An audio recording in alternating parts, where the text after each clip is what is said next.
AFP통신이 김정은 북한 국무위원장의 이복형 김정남을 살해한 혐의로 구속 기소됐던 베트남 국적의 도안티 흐엉이 5월 3일 석방된다고 보도했습니다.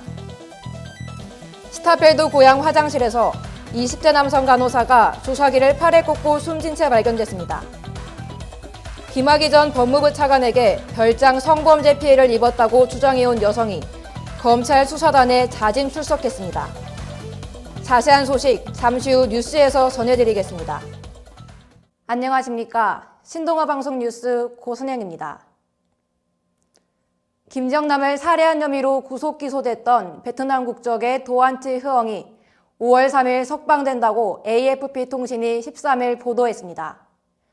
앞서 지난 1일 말레이시아 검찰은 흐엉에 대한 살인 혐의 대신 위험한 무기 등을 이용한 상해 혐의로 공소를 변경했고 상해 혐의를 인정하자 재판부는 징역 3년 4개월을 선고했었습니다. 그런 그가 4달 초 석방되는 것은 지난 2년 동안 구속돼 재판을 받으며 형기를 상당 부분 채워 모범수로 인정돼 감형이 이루어졌기 때문인 것으로 전해졌습니다.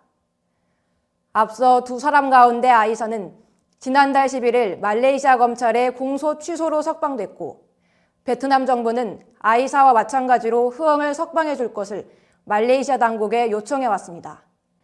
경기도 고양시 덕양구 스타필드 고향 화장실에서 20대 남성 간호사가 주사기를 팔에 꽂고 숨진 채 발견돼 경찰이 수사에 착수했습니다.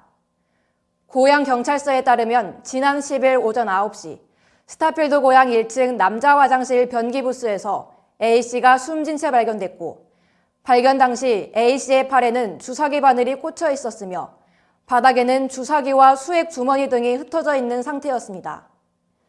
경찰은 국립과학수사연구원에 부검을 의뢰했고 A씨가 약물 중독으로 인한 사망일 가능성이 높은 것으로 보고 A씨의 병원 동료를 상대로 경위를 조사할 예정입니다.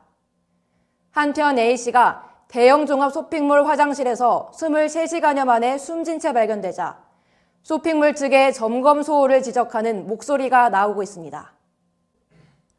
김학의 전 법무부 차관에게 별장 성범죄 피해를 입었다고 주장해온 여성 이모 씨가 검찰 수사단에 자진 출석했습니다.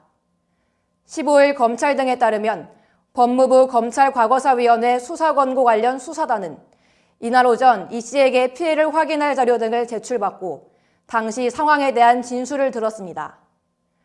수사단은 공소시효와 관련해 성범죄 피해가 발생한 시점 등을 확인하고 김 전 차관의 뇌물수수 혐의와 관련한 이 씨의 과거 진술도 조사할 것으로 보입니다.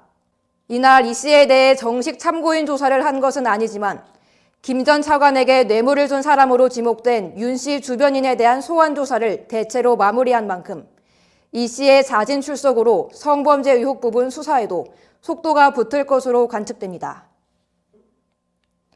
이상으로 뉴스를 마치겠습니다. 시청해주신 여러분 고맙습니다.